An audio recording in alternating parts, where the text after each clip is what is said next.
Hello बच्चों, आपके अपने यूट्यूब चैनल एजुकेशनल हब में फिर से मैं आपका स्वागत करता हूं। आज हम लोग पढ़ने वाले हैं एक और नए चीज क्या है। आज हम लोग सीखने वाले हैं, जी हाँ, भाज्य और अभाज्य संख्या।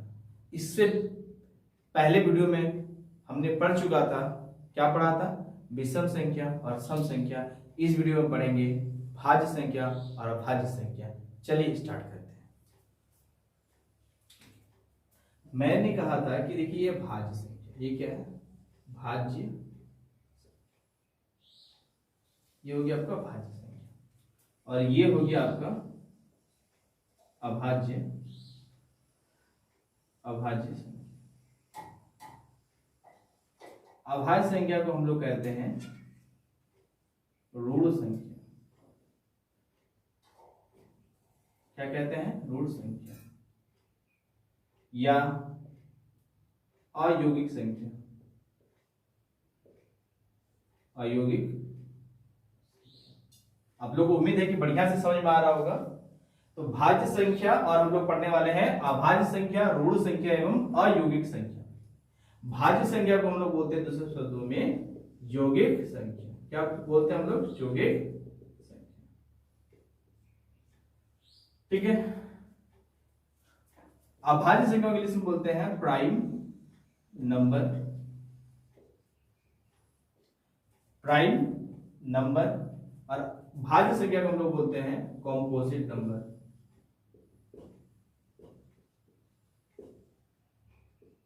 इतना आपको इसके बारे में पता चल गया। अक्सर क्या होता है कि ऋण संख्या दे दिया जाए, सर हमको ऋण संख्या अब तक पढ़े ही नहीं है क्या होता है, तो आज आपको पता चल गया होगा कि अभाज्य संख्या को ही ऋण संख्या कहते हैं। ठीक है। इसके बाद आपको पता होगा कि अयौगिक संख्या क्या है। तो अयौगिक संख्या भी क्या कहते हैं? ऋण संख्या या अभाज्य संख्या कहते हैं। अंग्रेजी में बात करें तो क्या होता है? Prime number. ठीक है, आपको बढ़िया समझ में आ रहा होगा, प्राइम नंबर। भाज्य संख्या की बात करें तो इसको बोलते हैं यौगिक संख्या और इस संख्या को कहते हैं इंग्लिश में कॉम्पोजिट नंबर। इतना तो आपको समझ में आ गया, उम्मीद करते हैं। इतना किसी को नहीं पता तो आप याद कर लेंगे या सीख जाएंगे।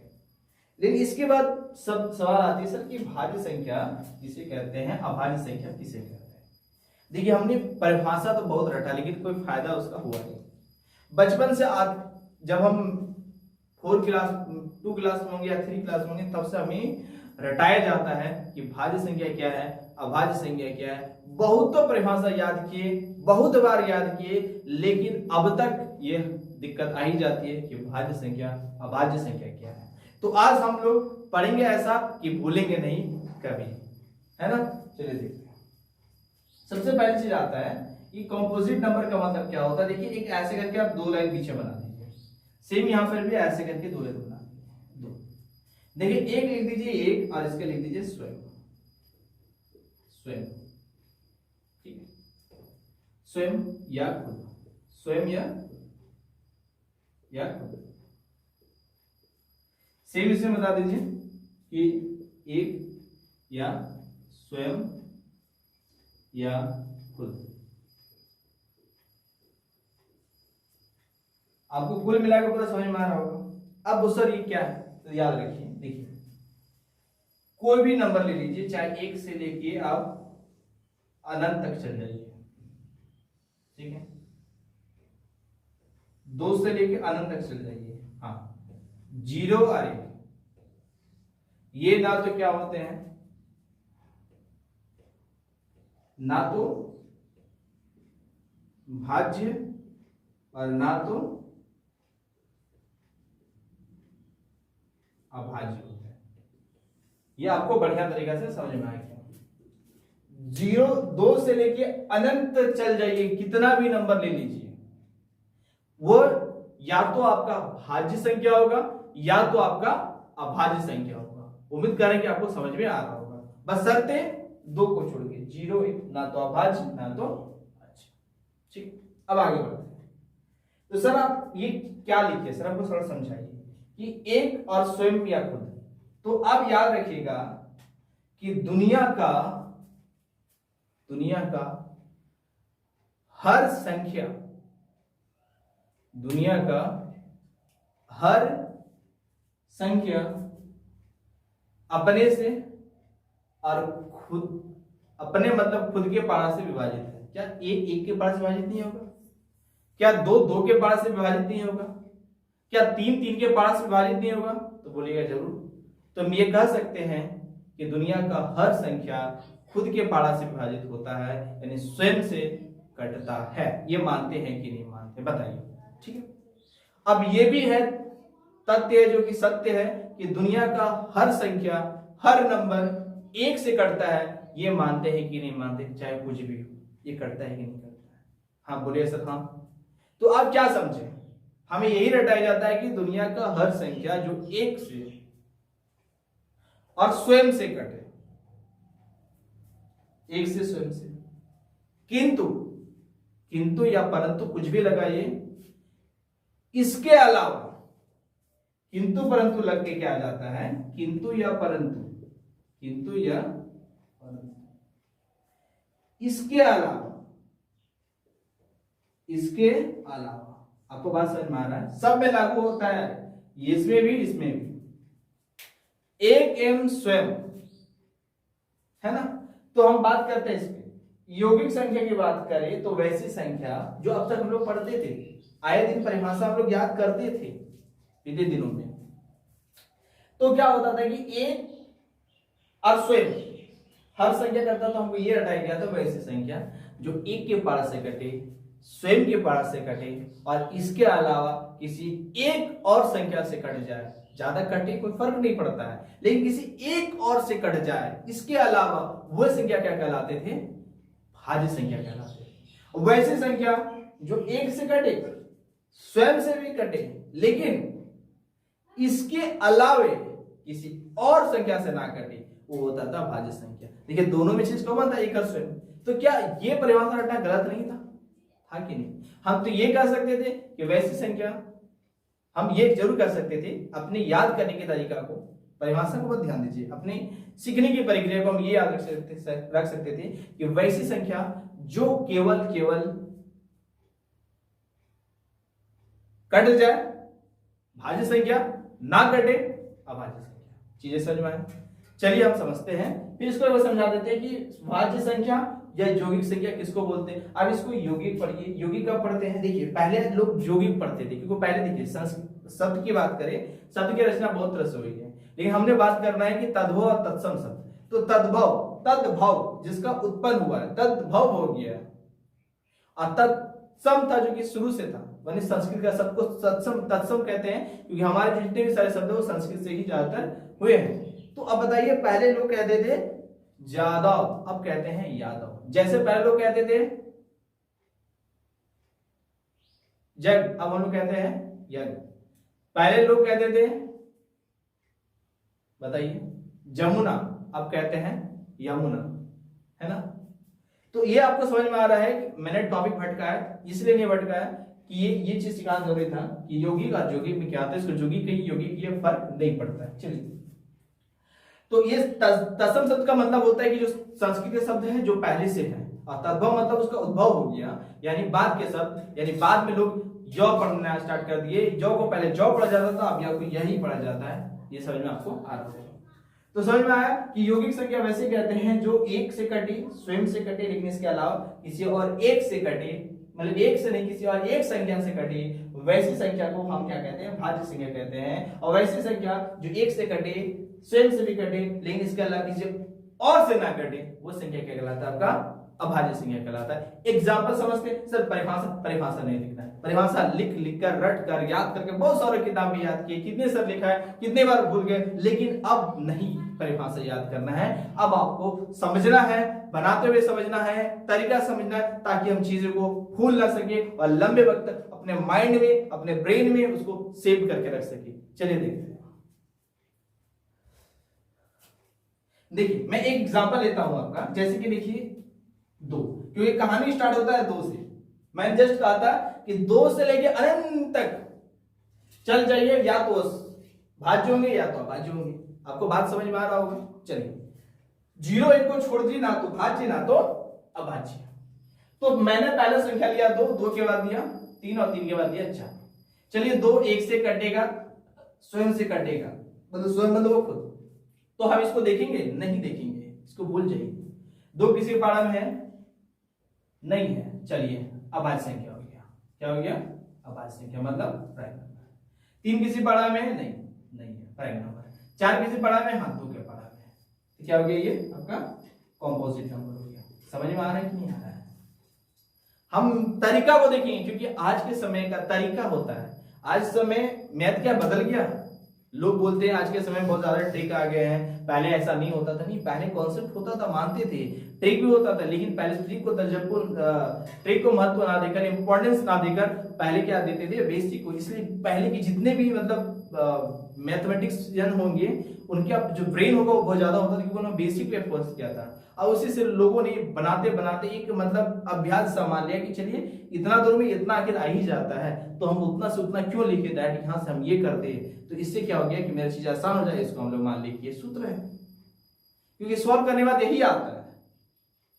तो हम इसको परिमेय के नाम दे सकते हैं कि वो परिमेय होता है। परिमेय सिद्ध क्या तथ्य होता है जिसको हम लोग अप्लाई करते हैं मैथमेटिक्स बनाने के दौरान। समझ में आ रहा होगा आपको?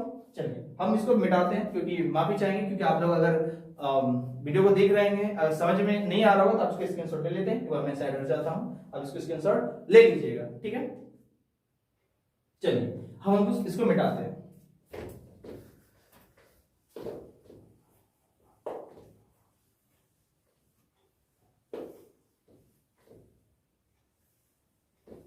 आप समझते हैं, तीन चार एग्जांपल लेके समझते हैं कि भाज्य संख्या अभाज्य संख्या को कैसे हम समझें।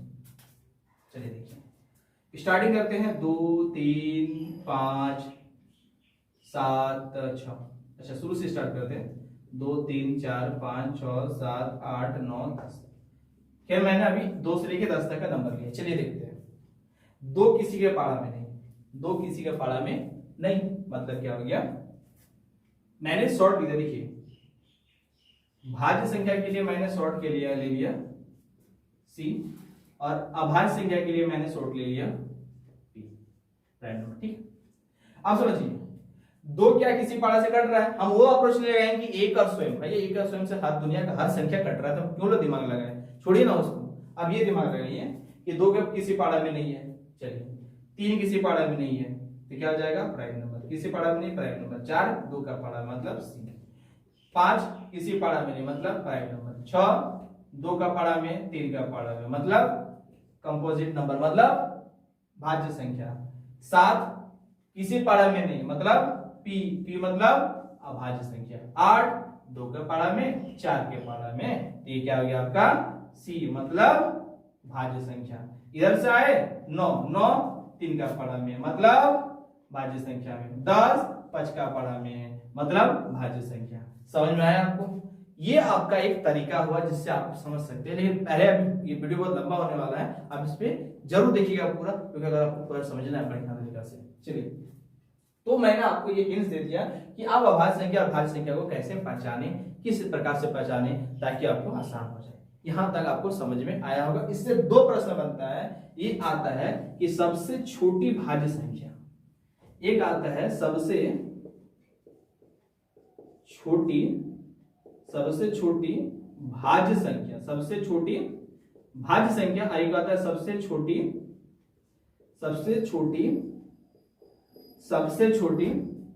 अभाज्य संख्या, सबसे छोटी अभाज्य संख्या।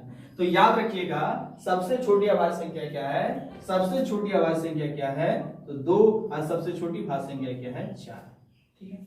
इसके अलावा एक सवाल और आपका इससे पूछा जाता है कि ऐसा संख्या बताइए जो अभाज्य संख्या है। क्योंकि अभाज्य संख्या याद रखिएगा, हमेशा अभाज्य संख्या क्या होता है? विषम संख्या होता है। अभी मैं आपको पहले आगे बताऊंगा, लेकिन याद रखिएगा कि एकमात्र एक ऐसी संख्या है जो अभाज्य संख्या है किंतु सम संख्या भी है, लेकिन अभाज्य संख्या है। वो एकमात्र संख्या है, वो क्या है?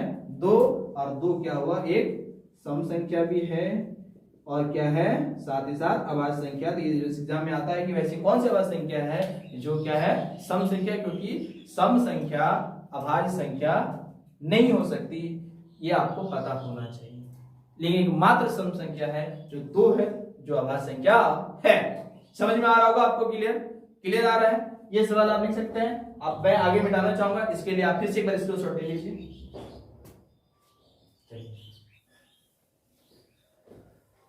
सर आप जो बताए इतना, आप ये बताए सर कि इतना झंझट करके बनाए, इससे क्या फायदा, तो सर याद ही तो कर लेंगे। तो सर याद करना बहुत टफ होता है क्या? 9 का स्क्वायर आपको याद करना होता है? 9 में 81 नहीं याद करना पड़ता है, ये बात याद रखिए। अब याद कीजिएगा तो 100 तक याद करने में आपको टाइम लगेगा। 1 से लेके 100 तक में टोटल पता है आपको कितना अभाज्य संख्या है? 25 अभाज्य संख्या है, 25 है, अभी बताऊंगा आपको जज। बट आप इससे समझिए कि इतना याद करना पॉसिबल है, लेकिन आप भूल जाइएगा बार बार। ये तरीका जो दिया ना, यकीन मानिए बहुत ही बेहतर तरीका है, ये मेरा भरोसा तरीका है, आप इसको जरूर अप्लाई कीजिएगा। समझते हैं, देखिए एग्जाम में आ गया आपका प्रश्न ऑप्शन है अभाज्य संख्या। क्या सवाल आ गया? अभाज्य संख्या के बारे में एग्जाम में प्रश्न आ गया। ठीक है, एग्जाम प्रश्न आया कि निम्न में से कौन सी संख्या अभाज्य संख्या, निम्न में से कौन सी संख्या क्या है? अभाज्य संख्या। चलिए देखते हैं। पहला आ गया आपका 88, दूसरा आ गया आपका 84, ठीक है, तीसरा आ गया आपका 80 आपका आ गया 84, छोड़िए आपका लिख दीजिए 36, और आपका चौथा आ गया 97। अब बताइए, अब बच्चा लोग भाग देना स्टार्ट कर देंगे, बच्चा लोग भाग देना स्टार्ट कर लेंगे, लेकिन आप याद रखिए ना, आप एक चीज याद रखिए कि लास्ट में 8 नहीं, लास्ट में 4 नहीं, लास्ट में 6 नहीं, ये आपका आवाज है। कोई जरूरत नहीं है निकालने का, ये तरीका याद रखिए, आप समझ जाइएगा। चलिए एक और एग्जांपल लेते हैं मैं। चलिए आपका हो गया, एक ले लीजिए आपको, अच्छा 34, अच्छा 2 नंबर में ले लिया आपका, चलिए 2 नंबर में थोड़ा बड़ा लेते हैं, 2 नंबर में ले लिए 83, ठीक है, और 3 नंबर में ले लिया मैंने 75, और 4 नंबर में ले लिया मैंने 75, और 4 नंबर में ले लिया मैंने 75 के अलावा, ठीक है 75, और उसके बाद मैं ले लिया, चलिए थोड़ा बड़ा लेते हैं 88, चलिए 88 ले लिया था पहले, तो ले लेते हैं 76। देखिए अब ध्यान से देखिए, ये आपको टाइम कैसे बचाता है, एग्जाम में आ जाए तो टाइम कैसे बचाता है, और नवोदय विद्यालय हर प्रत्येक क्लास के लिए इंपॉर्टेंट चीज है। देखिए यहाँ पे क्या है, 4 इकाई पे, सर ये तो हो ही नहीं सकता कि सब संख्या घटेगा, आपको बता ही चुके हैं। ये लास्ट में 6, ये भी नहीं हो सकता, ये हो सकता है सर, क्योंकि ये आपका क्या है, विषम है, ये हो सकता है क्योंकि विषम। चलिए तो आप सर चेक कैसे करें, तो थोड़ा सा आप छोटा वाला चेक कर लीजिए ना, ये छोटा वाला है। चलिए इसके आगे किसका स्क्वायर है? 88, 64 नहीं है, 9 81, इसके आगे क्या है? 81, किसका स्क्वायर है? 9 का। चलिए इसके नीचे कौन सा अभाज्य संख्या आपको पता होगा? चलिए बताएं, 2 है, 3 है, करीब में देखिए ना, इसके करीब में देखिए। चलिए इसके करीब में क्या है? 7 है, 7 का बड़ा तो है ही नहीं हो सकता, ठीक है, 7 एकम 7 नहीं कट रहा। चलिए 7 से 8 पीछे हट जाइए, 5 है, 5 एकम 5, 5 एकम 25 कट गया, कट गया, इसका मतलब ये क्या है? भाज्य संख्या, कट गया भाज्य संख्या। चलिए बचा क्या? 83, आ गया आंसर। कुछ याद करने की जरूरत नहीं है। उम्मीद करता है आपको बहुत ही मजा आया होगा। अब तक का वीडियो सबसे बेहतर वीडियो है, आप देखिए, आपको बहुत मजा आएगा। लेकिन इसके बाद भी और कुछ कॉन्सेप्ट है जो आपको बताना चाहता हूं, इसको भी जरूर देखिए। चलिए